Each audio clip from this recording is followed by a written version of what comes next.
আমি আসলে অনেকদিন ধরে অর্ধেক সোশ্যাল মিডিয়াতে নাই। আ এইটা হচ্ছে আমার সঙ্গে যারা আ এখনো একটু কানেক্টেড তারা মোটামুটি জানে যে আ আমি আসলে সোশ্যাল মিডিয়ায় অ্যাক্টিভ হইতে পারতেছি না। সোশ্যাল মিডিয়া বলতে আসলে Facebook এ অ্যাক্টিভ হইতে পারতেছি না। Instagram কিংবা LinkedIn এগুলোতে এর বাইরে যে জায়গাগুলোতে আছে সেই জায়গাগুলোতে আ মোটামুটি অ্যাক্টিভ। তো আমি প্রতিদিনই ভাবি যে ভিডিও বানাবো। কিন্তু আসলে আলসেমির জন্য হয় না। তারপর আজকে সিদ্ধান্ত নিলাম ঠিক আছে একটা ছোট ভিডিও বানাই। আমি জানি না এই ভিডিওটা কতখানি প্রাসঙ্গিক বাংলাদেশের সঙ্গে বা বাংলাদেশের আ যারা আছে তারা কতটা কানেক্ট করতে পারবে আরকি। তো আমার কাছে আ মনে হলো রুয়ান্ডা গণহত্যার একটা মজার ফ্যাক্ট একটু তুলে ধরি। ২ টা ফ্যাক্ট আসলে তুলে ধরি। এইখানে হুটু আর তুতসি এদের মধ্যে হচ্ছে গিয়ে আ একটা সংঘাত তৈরি হয়। সেইখান থেকেই তো আসলে রুয়ান্ডা গণহত্যার সূত্রপাত। তো সেই জায়গা থেকে যারা অ হুটু সম্প্রদায়ের তারা হচ্ছে আ আ ১০০ দিনে ৮ লাখের মতো হুচি তারপর অন্যান্য হুটু যারা এদের সমর্থক ছিল তাদের হত্যা করছে। এরকম একটা বিষয়। এই সময় আসলে জাতিসংঘ, আন্তর্জাতিক গণমাধ্যম কেউই সেভাবে ফোকাস করে নাই এই জায়গাটায়। আ এবং মজার বিষয় গণমাধ্যম সরাসরি এই জায়গায় এই ধরনের গণহত্যায় অংশগ্রহণ করছে কিভাবে? একটা রেডিও ছিল তাদের। এই মুহূর্তে আমি রেডিওটার পুরা নাম বলতে পারতেছি না, মনেও করতে পারতেছি না। একটা পত্রিকাও ছিল। রেডিওটা সরাসরি নির্দেশ দিত যে হত্যা করতে হবে, লাইভ লোকেশন শেয়ার করত। মানে বলত যে অমুক জায়গায় আছে। এইরকম ঘটনায় তারা সরাসরি এবং এই হত্যাকাণ্ডকে জায়েজ করত যে কেন তাদের হত্যা করতে হবে। এই কথাটা কেন বললাম? গতকালকে অথবা পরশুদিন বিবিসি বাংলায় একটা প্রতিবেদন দেখলাম যে সাংবাদিকরা চাকরি হারাইছে বা বিভিন্ন সংকটের মধ্যে দিয়ে যাচ্ছে তাদের নিয়ে সংবাদ প্রকাশ করছে বিবিসি বাংলা। আ এই সরকারের ১ বছর অলমোস্ট হয়ে আসছে। আর অল্প কয়েকদিন বাকি। এই ১ বছরের মধ্যে প্রচুর সাংবাদিক তারা আটক করছে। কিন্তু এখন পর্যন্ত কোন সাংবাদিককে প্রপার যে মামলা, যে মামলায় আটক করা উচিত সেই মামলায় কিন্তু আটক করতে পারে নাই। রুয়ান্ডা গণহত্যার পর এই রেডিও, টিভি পত্রিকার যে সাংবাদিক তাদেরকে প্রপার মামলায় আটক করা হয়েছিল এবং সাজা দেওয়া হয়েছিল। তাদেরকে গণহত্যায় উস্কানি, প্রোপাগান্ডা ছড়ানো এগুলোর জন্য আটক করা হইছে। আমি আপনাদের স্পেসিফিক নাম বলি। বিবিসি বাংলায় আ আম বাংলা ট্রিবিউনের সাংবাদিক লাবু সাহেবের ইন্টারভিউ করছেন এবং ওনার যে ওনাকে আ আমরা আমরা নিজেরাও দেখছি যে এক্সট্রিমিস্ট একটা গ্রুপ উনি দাবি করছিলেন। ওই সময় দেখা গেছে যে তাকে হুমকি দিচ্ছে সংবাদ প্রকাশের জন্য। এইটা কখনোই সমর্থনযোগ্য না। আবার একইভাবে কি ঘটছে, এই লাবু সাহেব গত ১৬ বছর যে বিচার বহির্ভূত হত্যাকাণ্ড হইছে র‍্যাবের কিংবা অন্যান্য বাহিনীর সেগুলোকে তিনি জায়েজ করছেন এবং এটার প্রমাণ আপনারা অনলাইনে ঘাটলে পাবেন। এটা নিয়ে বহুবার কথা হইছে।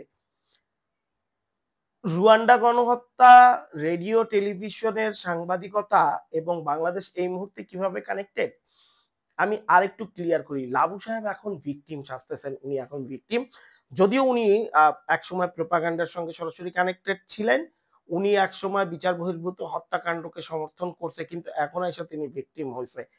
একইভাবে মজার একটা ঘটনা ঘটছিল যখন গণহত্যা শেষের দিকে তখন গণহত্যাকারীরাই হচ্ছে গিয়ে পাশের দেশ কঙ্গোতে পালায়া যায়। এবং গিয়ে তারাও ওইখানে শরণার্থী শিবিরে আশ্রয় নিয়ে তারা ভিকটিম সাজে।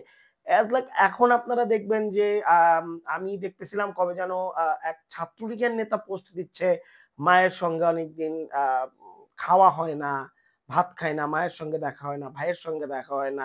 আমার কাছে হঠাৎ করে মনে হলো, আরে এটা তো সেইম স্টাইল। এই স্টাইলটা আমি দেখছি বা এই স্টাইলটা আমি পড়ছি। তখন আমার মনে হয়েছে যে খুব বড় আ মিল না কিন্তু এই একইভাবে ভিকটিম একসময় যারা নির্যাতন চালাইছে বা বিভিন্ন হইছে, তারা এখন হচ্ছে গিয়ে ভিকটিম সাজতেছে এবং তাদের মানবাধিকার নিয়ে কথা বলা হচ্ছে বা হবে। বিভিন্ন গণমাধ্যম বলতেছে, আন্তর্জাতিক গণমাধ্যম। আমি দেখলাম যে মানবাধিকার কমিশনও অফিস চলে আসছে। আমার ধারণা তারাও সামনে কথা বলবে এই ইস্যুস গুলো নিয়ে। আ যে এই ধরনের মানবাধিকার কেন লঙ্ঘন হচ্ছে? সাংবাদিকের কেন চাকরি যাচ্ছে? কারণ হচ্ছে আপনি সাংবাদিককে এখন পর্যন্ত প্রপার যে মামলা, যে মামলায় তিনি যে বিভিন্ন অপরাধকে জায়েজ করার চেষ্টা করছে, তিনি প্রোপাগান্ডা ছড়াইছে, সেই বিষয়গুলো নিয়ে এখন পর্যন্ত তাকে প্রশ্নবিদ্ধ করতে পারেন নাই।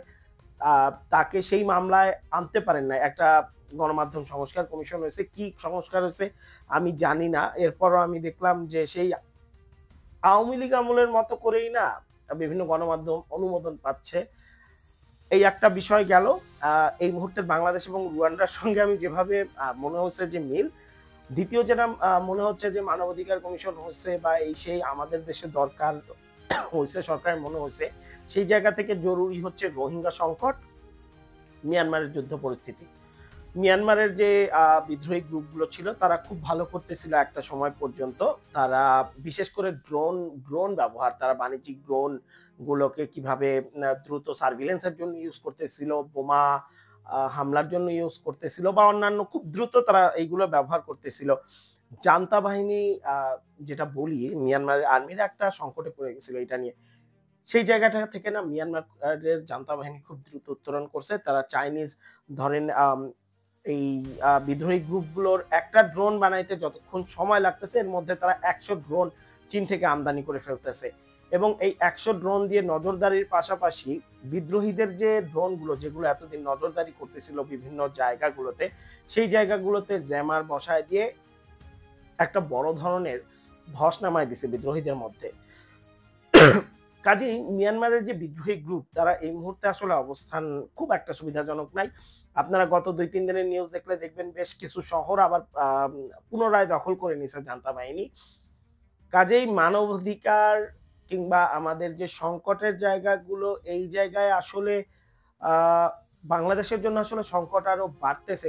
আমার মনে হয় না কোনো প্রতিষ্ঠান আইনা বসায়া খুব একটা আমরা আসলে ভালো কিছু করতে পারবো বা করতে পারি।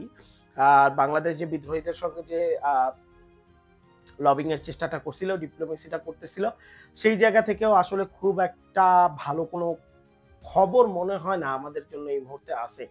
কাজেই আমরা শুধুমাত্র আমাদের ছোট জায়গা থেকে চিন্তা করতেছি। এক হচ্ছে গিয়ে এই মুহূর্তে সিম্প্যাথি কারা পাচ্ছে? যারা গত ১৬ বছর আসলে নির্যাতন চালায়া গেছে আমাদের উপর তারা। এইটা একটা ভাবার বিষয় রুয়ান্ডা জেনোসাইড এর সঙ্গে আপনারা মিলায়ে ভাবতে পারেন। দ্বিতীয় হচ্ছে মিডিয়া যে সাংবাদিকদের আপনারা গণমাধ্যমকে আসলে নিয়ন্ত্রণ করার সিস্টেম আলাদা। আ আসলেই যদি আপনারা চান যে গত ১৬ বছর যারা প্রোপাগান্ডা ছড়াইছে বিভিন্ন হত্যা, নির্যাতন, বিচার বহির্ভূত হত্যাকাণ্ডকে যারা জায়েজ করার চেষ্টা করছে তাদের শাস্তির মুখোমুখি করা উচিত। তাইলে আমার মনে হয় একটু আইনটা নিয়া ভাবেন, একটু ভাবেন যে এইটা আসলে কিভাবে সাজানো উচিত। আসলে তারা কি সরাসরি হত্যাকাণ্ডের যে মামলাগুলো আপনারা দিতেছেন, এই মামলাগুলো কি আসলেই তাদের আটকায় রাখতে পারবেন? নাকি বাংলাদেশের একটা ইমেজ নষ্ট হচ্ছে বিশ্বে যে বা গণমাধ্যমের উপর হস্তক্ষেপ হচ্ছে। আপনারা প্রপার জায়গাটা একটু ধরার চেষ্টা করেন। আর ৩ নাম্বার আমার মনে হয় একটু মিয়ানমারের এই মুহূর্তের সিচুয়েশনটা বাংলাদেশের আসলে আবারও পুনর্বিবেচনা করা খুব জরুরি হয়ে দাঁড়াইছে।